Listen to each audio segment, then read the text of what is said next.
संस्कृताएं मित्रों, आप सभी का अपना यूट्यूब चैनल विजय भू क्लासेस परिवार में जुड़ने के लिए सभी मित्रों को बहुत बहुत धन्यवाद। आज जो है अगला लेक्चर है का संज्ञा प्रकरण लघु सिद्धांत कौमुदी, जो आपका हमने 9 लेक्चर में आपको पढ़ा दिया था। संज्ञा प्रकरण में आपका अगला सूत्र जो है वो है क्या है, अनुदित सवर्णस्य चा प्रत्यय। तो इस सूत्र का जो है देखा जाए तो इस सूत्र को हम लोग क्या कहते हैं, इस सूत्र को ग्रहणक शास्त्र भी कहा गया है। तो इस सूत्र को क्या कहा गया है, ग्रहणक शास्त्र भी कहा गया है। किसको, अनुदित सवर्णस्य चा प्रत्यय सूत्र को हम लोग ग्रहणक शास्त्र भी कहा गया, क्योंकि यह सवर्णों का ग्रहण करवाता है, क्योंकि यह सवर्णों का ग्रहण करवाता है। इसका पदच्छेद करेंगे हम लोग, किसका, अनुदित सवर्णस्य चा प्रत्यय का पदच्छेद करेंगे तो क्या होगा, अण उदित सवर्णस्य चा अप्रत्यय। जो अप्रत्यय होते हैं, जो अप्रत्यय होता है ऐसा अण और उदित, ऐसा अण और उदित अपने सवर्ण का ग्रहण करते हैं। किसका, अपने सवर्ण का ग्रहण करते हैं। तो अपने सवर्ण का ग्रहण करते हैं, अर्थात जैसे उदित में को चो टू तू पू, ये हमारे उदित वर्ण हैं, अर्थात का से लेकर के माँ तक ये अपने स्थानों का मतलब अपने सवर्ण का जो ग्रहण करते हैं। ठीक है, तो ये बताया गया है। आगे चलते हैं। इस सूत्र के अनुसार, किस सूत्र, अनुदित सवर्णस्य चा प्रत्यय के अनुसार अण प्रत्याहार में 14 वर्ण बताए गए हैं। वैसे तो अण तो बहुत बार आया है, व्याकरण शास्त्र में अण जो है बहुत बार आया है। तो वहाँ पर अण में आपको 3 वर्ण ही आ ई उ 3 वर्ण ही बताना है। जब पूछा जाए अनुदित सवर्णस्य चा प्रत्याहार के अंतर्गत कितने वर्ण आते हैं, तो 14 वर्ण आते हैं। तो आपको इसमें अनुदित सवर्णस्य चा प्रत्यय पूछा गया है, तो इसमें 14 वर्ण आते हैं और उदित हमारे 25, तो कुल मिलाकर के हमारे 39 वर्ण हुए। तो 39 वर्ण हुए। तो इसमें आपको लघु सिद्धांत में कौमुदी में बताया गया प्रतीयते विधीयते इति प्रत्यय। तो प्रत्यय शब्द जो बना है, प्रत्यय शब्द में हम लोग देखते हैं तो प्रत्यय में प्रा उपसर्ग और इण धातु से अच प्रत्यय करने पर, प्रा उपसर्ग पूर्वक इण धातु से अच प्रत्यय करने पर बनता है प्रत्यय।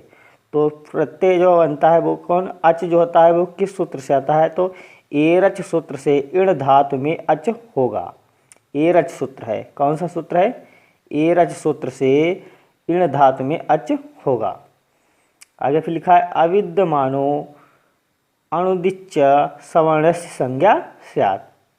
तो अविद्यमानो जिसका विधान नहीं हो रहा, ठीक है, प्रतीयते विधीयते इति प्रत्यय, जिसका विधान किया जाता है वह क्या होता है, प्रत्यय होता है।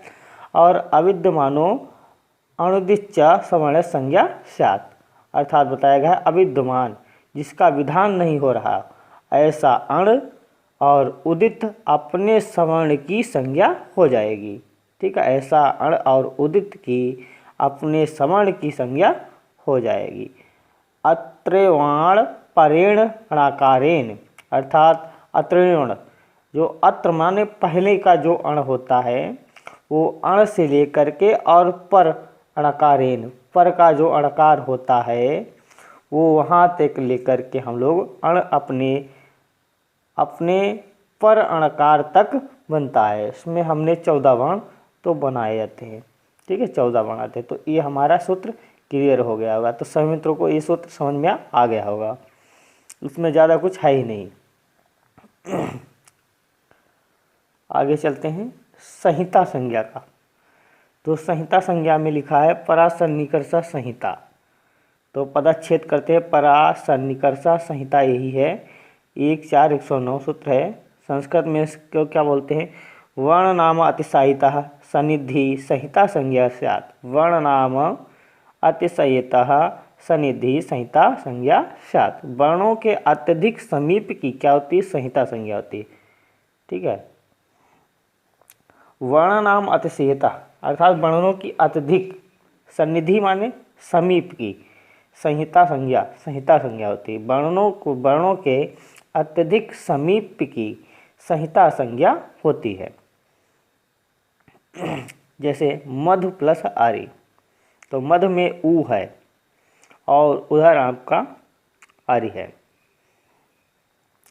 तो मधु में आपका वा है, ऊ के स्थान पर वा बना है, तो ये क्या है, अत्यधिक समीप के अनुसार अंतर्गत आता है।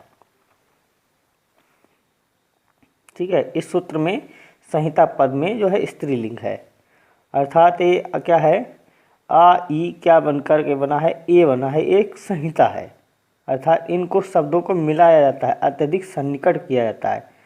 छोटा आ देवालय में लिखा देवा प्लस आलय, तो आ बड़ा आ को मिला करके हम लोग क्या कर दिए हैं, परासन्निकर्ष, अर्थात उनकी सन्निकर्ष कर दिए, समीप कर दिया गया है, तो ये सूत्र में बताया गया है। ठीक है, तो आगे चलते हैं। आगे है संयोग संज्ञा, हलो अंतर संयोगा, तो पदच्छेद करते हैं, हल अनंतर संयोगा। सूत्रार्थ क्या है, सूत्रार्थ में लिखा है, ऐसे दो या दो से अधिक व्यंजन जिनके बीच में कोई स्वर ना हो, अर्थात ऐसे दो या दो से अधिक व्यंजन जिनके बीच में कोई स्वर ना हो, उसे क्या कहते हैं, संयोग कहते हैं। ठीक है, पुष्प में सा और पा का क्या होता है, संयोग है, यहाँ पर बीच में कोई स्वर ना हो। ठीक है, अग्नि में देखो गा और ना के बीच में कोई भी संयोग नहीं है, स्वर का संयोग नहीं है।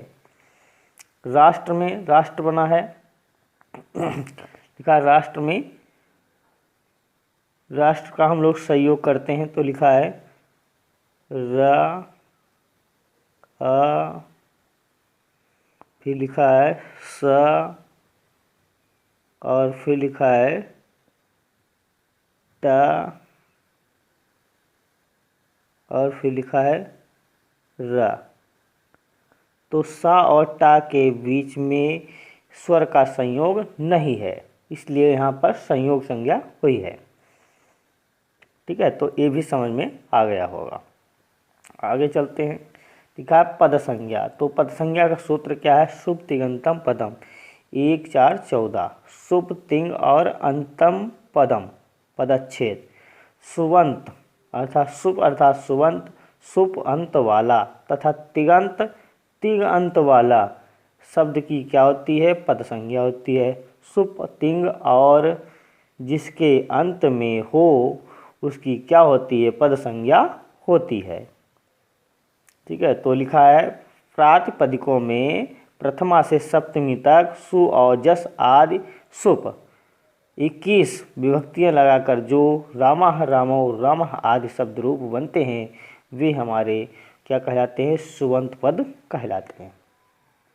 दूसरा पॉइंट है, धातुओं से विभिन्न लकारों में तिप तस झी तथा ता आताम झा आदि 18 तिंग प्रत्यय लगाकर जो पठित पठति पठता पठन्ति आदि धातु रूप बनते हैं, वे तिङंत पद कहलाते हैं। अर्थात धातुओं से विभिन्न लकारों में तिप तस जी तथा ता ताम झा आदि 18 तिंग प्रत्यय लगाकर जो पठति पठता पठन्ति धातु रूप बनते हैं, वे तिङंत पद कहलाते हैं। पद दो प्रकार के होते हैं, पद दो प्रकार के होते हैं, तो पद दो प्रकार के कौन से होते हैं, सुबंत पद, उसमें शब्द रूप आते हैं राम हरि गुरु आदि के रूप आते हैं। तिङंत पद, इसमें धातु रूप आते हैं पठत लभते जानाति आदि। और ये भी तिङंत पद भी कितने प्रकार के, दो प्रकार के होते हैं तिङंत, इसमें परस्मैपदी और आत्मनेपदी, ये दो प्रकार के होते हैं। तो इस सभी को समझ में आ गया होगा। तो वीडियो अच्छा लगे तो लाइक और कमेंट के माध्यम से ज़रूर बताएं। और आज का ये संज्ञा प्रकरण आपके समक्ष समाप्त होता है। अब आपका आगे का वीडियो जो है वो हो सकता है कारक प्रकरण या संधि लेकर के आपके समक्ष आएंगे। तो सभी मित्रों को बहुत बहुत धन्यवाद। शुभ संध्या, शुभ रात्रि, धन्यवाद। नमः संस्कृताय। फिर अगले वीडियो में मिलते हैं, तब तक के लिए सभी को धन्यवाद।